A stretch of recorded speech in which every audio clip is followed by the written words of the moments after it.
This channel does not promote any violent, harmful, or illegal activities. All content provided by this channel is meant for an educational purpose only. ফের অর্জুন সিংকে তলব Barrackpore police কমিশনারেটের বিতর্কিত মন্তব্যের জন্য প্রাক্তন BJP সাংসদকে তলব করল পুলিশ। সূত্রের খবর 2রা জানুয়ারির আগে হাজিরা দিতে পারবেন না এমনটাই জানিয়েছেন অর্জুন। আরো বিস্তারিত জানবো, সহকর্মী অনন্ত রয়েছেন আমাদের সঙ্গে টেলিফোন লাইনে। অনন্ত, দেখো দীপ, কাল ঠিক 9টা রাত 9টা 9:30 নাগাদ তার বাড়িতে নোটিশ পৌঁছায় এবং তার মেলেও একটি নোটিশ পৌঁছায় ব্যারাকপুর পুলিশ কমিশনারেটের গোয়েন্দা বিভাগের তরফ থেকে। তাকে ফের 5টার মধ্যে তাকে হাজিরা হতে বলেন ব্যারাকপুর গোয়েন্দা বিভাগে। যে বিতর্কিত মন্তব্য তিনি করেছিলেন, যে জিহাদি নিয়ে যে মন্তব্য করেছিলেন, তার জিজ্ঞাসাবাদের জন্যই তাকে বারবার ডাকা হচ্ছে।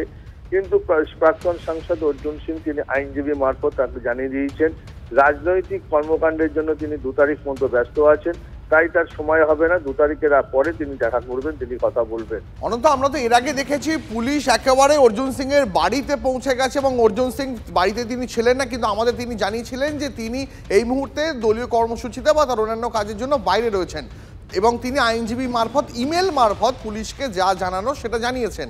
তারপরেও আবার অর্জুন সিং এর বাড়িতে পুলিশ এরকম হাজিরা নির্দেশ। দেখো, গতকালই আমরা দেখলাম যে তার বাড়িতে গোয়েন্দা বিভাগ এবং জগদ্দল থানার আইসি তারা গিয়েছিলেন এবং তিনি বাড়িতে আছেন কিনা এবং তিনি আদৌ তিনি কর্মকাণ্ডে ব্যস্ত আছেন কিনা তিনি তার নজরদারি রাখতে গিয়েছিলেন। কিন্তু অর্জুন সিং তিনি দলীয় দলীয় কাজে তিনি দক্ষিণ 24 পরগনায় ছিলেন এবং আজও তার যেটুকু শুনতে পাচ্ছি তার ব্যক্তিগত সূত্রে তার সাথে কাল রাতেও আমার কথা হয়েছিল যে আজও তার অনেক রাজনৈতিক কর্মকাণ্ড রয়েছে, তাতে তিনি ব্যস্ত থাকবেন। বুঝতে পেরেছি অনন্ত, অনেক ধন্যবাদ তোমাকে। তবে যে বিতর্কিত মন্তব্যের জন্য অর্জুন সিংকে পুলিশি তলব এবং তাকে হাজিরা দেওয়ার জন্য বলা হয়েছে, সেই বিতর্কিত মন্তব্যটা দেখাই আপনাদের আরো একবার।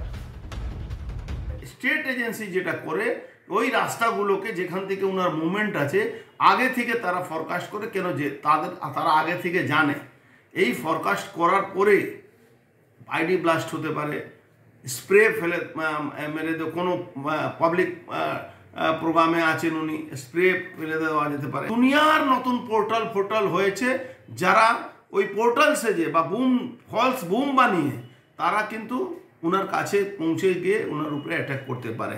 এইটা ব্যাপকভাবে কিন্তু হতে পারে, এটা আমি আপনাকে বলছি। সেন্ট্রাল এজেন্সিকে স্টেট এজেন্সির উপরে ভরসা করা দরকার নেই, ওনার প্রোটেকশন বাড়ানো দরকার আছে। একমাত্র এখন এই মুহূর্তে 2026 ইলেকশনের আগে যদি মমতা ব্যানার্জি শুভেন্দু অধিকারকে মারিয়ে দিতে পারেন, তাহলে মমতা ব্যানার্জি পবারা হয়ে যাবে।